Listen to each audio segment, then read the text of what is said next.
All right, could you please introduce yourself? Yes, my name is Riss Eamon. I was an RA from 2009 to 2010, and now I am a summer RA for 2011. I was the Rainbow Floor RA from 2009 to 2010, and I'm going to be an RA again in the 2011 to 2012 year. Okay, and so I'm going to have you talk about an experience where you referred someone. So in this experience, how did you know that you needed to refer the resident? So, the resident who I had known him sort of previously from other people had talked to me about him. They were a little bit concerned. So what happened one evening was residents came to my door. It was about maybe 1 or 2 o'clock in the morning, and they said, "He's drunk. Can you come over? We're a little bit nervous. We don't know what's going on. We need you to speak to him, please." It essentially scared residents, as you can imagine.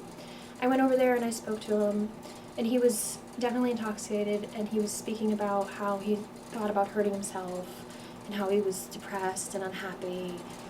And he had talked about how he had a previous experience where he had tried to hurt himself. So I knew at that point that it definitely was a situation which needed to be escalated from there. It was late in the evening, so what I did is I asked the people who were there, I said, "Can one of you stay with him tonight?" He was not in the state to really talk to anyone at all.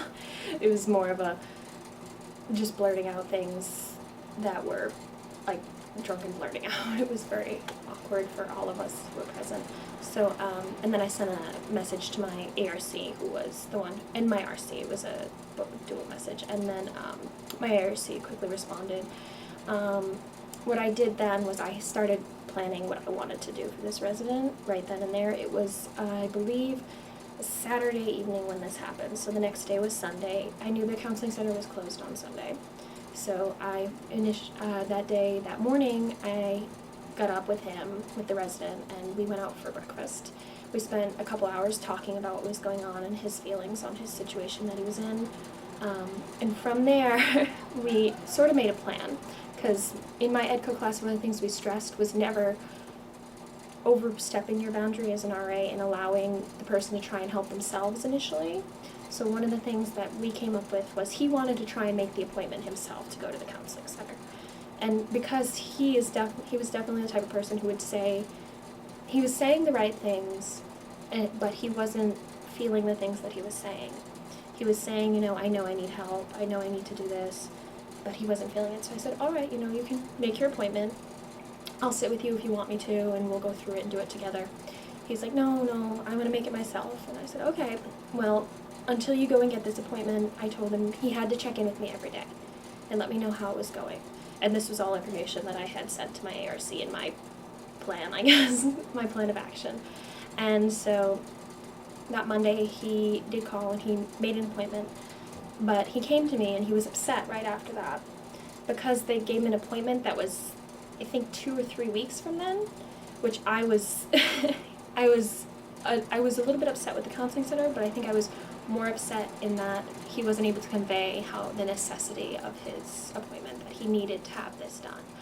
So from there, the next day, he had classes, and he was like, I can't really go until then, and I said, okay, you need to check in with me again, come in and talk to me. So again, until he got his appointment, he was stopping in and speaking to me every day. And then I think it was that Wednesday, he had the time, and I didn't want to remove him from class or anything like that. And so we walked down together and went there to the counseling center, and I brought him down there. So through this process, what were you feeling? I mean, were you scared or? I was never really scared, no. My feelings were never fear. I always felt prepared, and I knew exactly what to do. I felt very stable and secure through the whole thing. Like, this is what needs to be done. It has to be done, and someone needs to do it, and I'm the one who's available to do it. It's my job. It's not just my job. It's my, I don't know, calling, I guess. It's something that has to be done to help this person. So did you go to the counseling center with the resident? Yes, I did. I walked him over, and I was in there. So what happened when I got in there was I walked in, and he actually waited in the waiting room, and I went in and spoke to the person at the front desk, and I said, this person called and made an appointment, but he needs to be seen right away, and I explained what had happened and everything that had happened, everything that he had said while he was intoxicated, and then I explained what I knew, which was sort of beyond my capacity as an RA, because I'd known this from people speaking to me and telling me about this resident and his past history. And then I explained that to them, and then they said, okay, we'll get him seen immediately.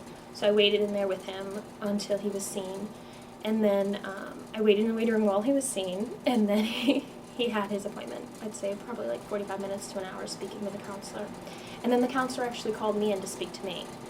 So I went up there and told the counselor exactly what had been going on and exactly what I had done as an RA and what all the things I had done with the checking in and the speaking to them. And then a big part of that was what I had been doing is my paraprofessional counseling skills and what I had done with that. And the counselor wanted to know what I had been saying and what I had been speaking to him about.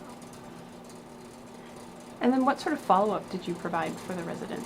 With the resident, I continued to have him, initially while he was, that was first couple weeks, I told him he had to check in with me every day. I told him he had to actually stop in my room and speak to me for at least 10 minutes.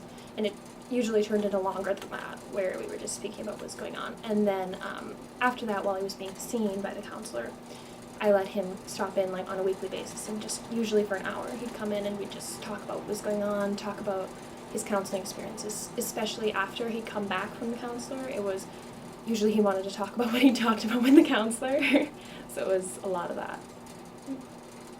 So what effect did the experience of all of this have on you?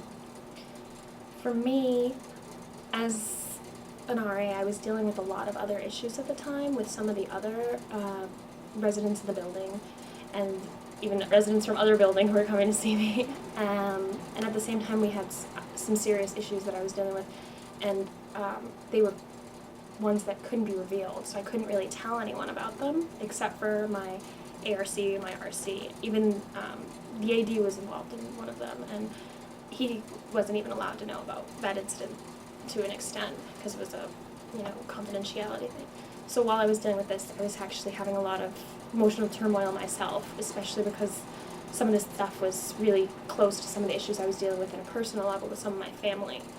So it was very stressful for me at those points, and it was really helpful that I had my ARC who was available with our one-on-ones, just talking to me about that. And a lot of that was my ARC was in the counseling field, and he was talking to me about how a lot of counselors face those feelings with facing these huge issues. It makes you're internalizing them and bringing them into yourself, and you need to try and learn to compartmentalize them, I think is the proper word.